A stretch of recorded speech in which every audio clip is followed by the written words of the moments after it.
আমার দরবারে পীর হওয়ার সুযোগ নেই, কারণ রাসূলের পরে আবু বকর, ওমর, ওসমান, আলী কেউ পীর ছিলেন না। কেউ পীর ছিলেন? এখন পীর হইতে গেলে জানতে হবে সে কোন তরিকা।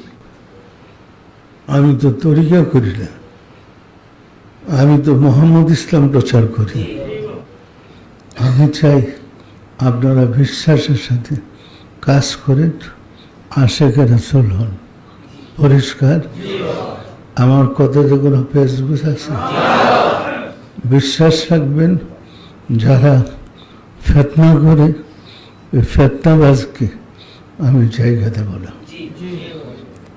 যত সে আপন হোক, কোনো ফিতনাবাজের জায়গা আমার দরবারে নাই।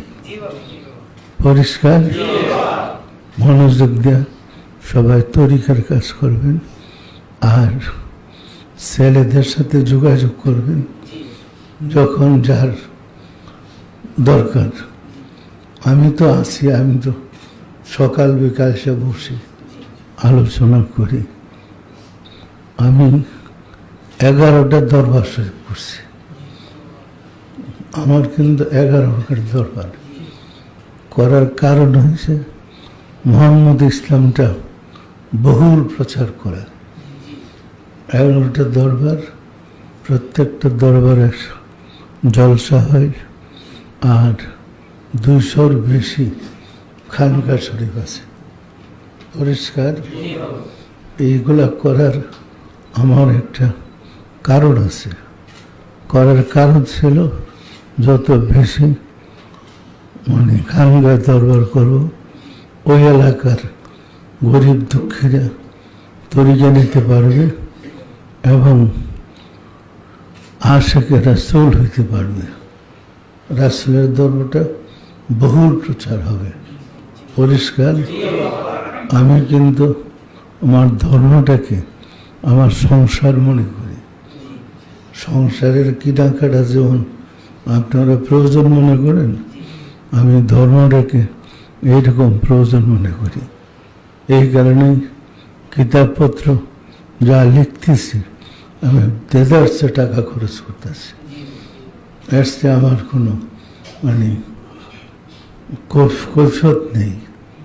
আমি টাকা খরচ করতেছি, কিতাব লিখতেছি, ছাপাইতেছি, সহযোগিতার জন্য লোক রাখতেছি, আমি চেষ্টা করতেছি রাসূলের ইসলামটা জগতে আনতে। এখন যদি কেউ পীর হইতে চায়, তখন তো সে আমার শত্রু। কি বলেন? সে আশা করেছিল শত্রু না? সুতরাং আমি চাই না কেউ পীর হোক। আমার ছেলেরাও পীর হইতে পারবে না, কেউ পীর হবে না। আমরা মোহাম্মদ ইসলামকে এগিয়ে নিয়ে যাব। পরিষ্কার? সম্মানিত আশিক রাসূলেরা, নিশ্চয় আমার কথা আপনারা বুঝতে পারছেন। আসুন রব্বুল আলামিনের সাহায্য চাই, তিনি যেন দয়া করে আমাদেরকে তার রাস্তায় তুলে দেন। আমিন।